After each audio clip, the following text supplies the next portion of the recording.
Κύριε Υπουργέ, η ιστορία κρίνει τους Υπουργούς Οικονομικών, δεν κρίνει ο ένας Υπουργός Οικονομικών τον άλλον. Θα μας κρίνει και εσάς και εμένα η ιστορία.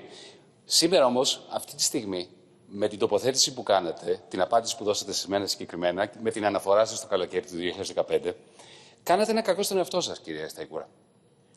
Σήμερα θα πρέπει να πάτε να δώσετε μια μάχη. Το μόνο όπλο το οποίο έχετε εκεί μέσα είναι το όπλο ενός ενδυνάμει βέτο. Μόλις το απεμπολίσατε. Είχατε πρόεδρο κοινοβουλευτικής ομάδας στην Ολομέλεια της Βουλής που σας εξώθησε να ασκήσετε το βέτο. Και εσείς τι κάνετε, κύριε Σταϊκούρα? Μόλις στείλατε μέσα από αυτό το κοινοβούλιο ένα μήνυμα στον Ολλανδό Υπουργό Οικονομικών, στο Γερμανό Υπουργό Οικονομικών, στους υπόλοιπους σκληρούς της Ευρωπαϊκής Ένωσης, ότι δεν θα το χρησιμοποιήσετε αυτό το βέτο. Μόλις απορρίψατε, πετάξατε στο καλάθι των σκουπιδιών τη μόνη διαπραγματευτική δύναμη που είχατε σήμερα στο Eurogroup. Δεν είχατε δικαίωμα να κάνετε αυτό το κακό στον εαυτό σας, κύριε Σταϊκούρα. Μιλήσατε για 500 δισεκατομμύρια. Παρεμπιπτόντως, καταλαβαίνω ότι αν χρειάζεται να φύγετε, δεν θα το πάρω ως προσβολή. Γνωρίζω ότι τρέχετε. Θα μιλήσω συνολικά και αν κάποια στιγμή θέλετε το ακούτε. Μιλήσατε για 500 δισεκατομμύρια. Ποιο ποσοστό από αυτό, το μισό τρισεκατομμύριο, κύριε Σταϊκούρα, είναι πιστωτικές γραμμές και ποιο ποσοστό είναι θετικό δημοσιονομικό σοκ? Να σας πω, σύμφωνα με το δικό μου υπολογισμό, από τα 500 δισεκατομμύρια, μόνο 80 δισεκατομμύρια, δηλαδή ένα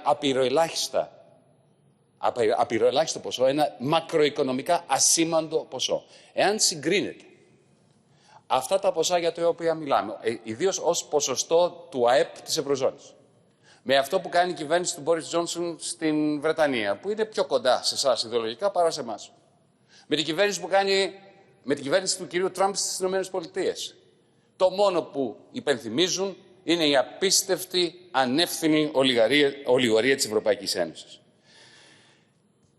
Είπατε, για να δικαιολογήσετε το γεγονός ότι αντί για ένα εμπροστοβαρές πρόγραμμα, ένα μεγάλο αρχικό θετικό δημοσιονομικό σοκ, ότι επιλέξετε την ακολουθία κάποιων μέτρων που ανακοινώνονται κάθε 3 και λίγο, επικαλεστήκατε το γεγονός, και είναι αλήθεια αυτό, ότι και η Ευρωπαϊκή Ένωση έτσι πράττει. Μα είναι δυνατόν? Η Ευρωπαϊκή Ένωση είναι κατάπτυστη παγκοσμίως για την ολιγορία με την οποία έχει αντιμετωπίσει αυτή τη συγκεκριμένη κρίση, ακριβώς όπως αντιμετώπισε και την κρίση του 2010. Οι φοιτητές οικονομικών επιστημών διδάσκονται ήδη ως παράδειγμα προς αποφυγήν τον τρόπο με τον οποίο η Ευρωπαϊκή Ένωση πάντα έχανε την ευκαιρία να χρησιμοποιήσει την οποιαδήποτε ευκαιρία είχε να λειτουργήσει γρήγορα και αποτελεσματικά. Εσείς κρύβεστε πίσω από τις αποτυχίες και τις αστοχίες του Διευθυντηρίου των Βρυξελών και της Τρόικας για να δικαιολογήσετε τις δικές σας. Αναφερθήκατε στους αυτόματους σταθεροποιητές. Κύριε Σταϊκούρα, κάθε φορά που το κάνει αυτό κάποιος, καλά, καταρχάς πρώτα, αυτό το αντιγράψατε, το ξέρω, γιατί άκουσα πρώτα την Κομισιόν να μιλάει για τους αυτόματους σταθεροποιητές. Ξέρετε, μια κυβέρνηση επικαλείται τους αυτόματους σταθεροποιητές ως αυτό που θα μας σώσει όταν ολιγορεί. Γιατί η ομορφιά των αυτόματων σταθεροποιητών είναι ότι είναι αυτόματοι. Ότι δεν χρειάζεται μια κυβερνητική απόφαση να τους ενεργοποιήσεις, γι' αυτό είναι αυτόματοι. Όταν λοιπόν μια κυβέρνηση λέει «Μα έχουμε τους αυτόματους σταθεροποιητές», ομολογεί ότι ουσιαστικά δεν έχει τίποτα άλλο.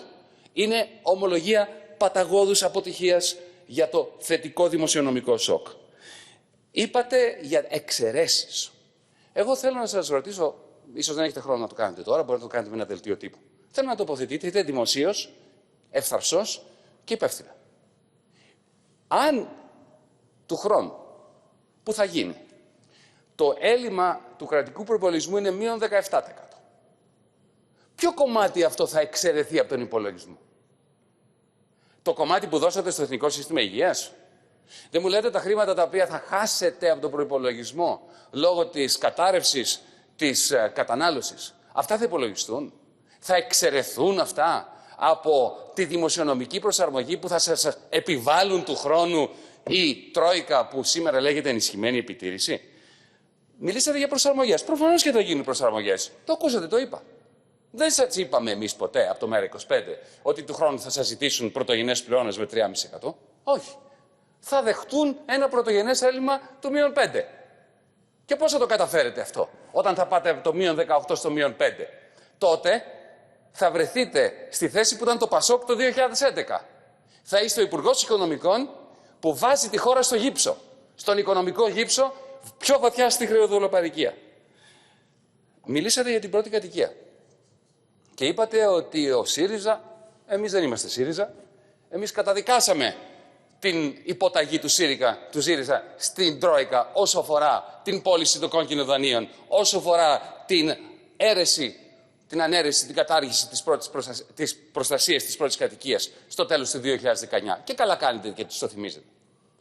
Όμως, αυτή τη στιγμή που ο Πρωθυπουργός, και πολύ σωστά, ηγείται μιας κυβέρνησης που ζητάει από τον κόσμο να μείνει σπίτι, τι του λέει? Ότι για 8 μήνες ακόμα θα σε κρατήσω στο σπίτι, αλλά μετά μπορεί και να σε πετάξουμε έξω μέσω πληστηριασμών. Δεδομένου ότι ο Ηρακλής, δεν είπατε τίποτα για τον Ηρακλή.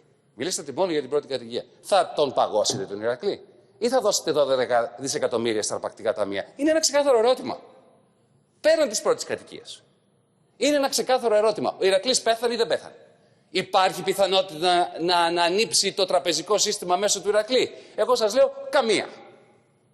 Υπάρχει πιθανότητα, εάν συνεχίσετε να μην κάνετε τίποτα, να μην παγώνετε με μια πράξη νομοθετικού περιεχομένου του Ηρακλή, υπάρχει έστω και μια μικρή πιθανότητα να μην σας ζητήσουν τα 12 δισεκατομμύρια τα ταμεία? Τι θα κάνετε όταν θα σας πάνε στα δικαστήρια και υπάρχει νόμος που τους δίνει το δικαίωμα να σας πάρουν 12 δισεκατομμύρια που δεν έχετε? Παγώστε τον τώρα. Δεν απαντάτε σε αυτό. Αναρωτιόμαστε γιατί.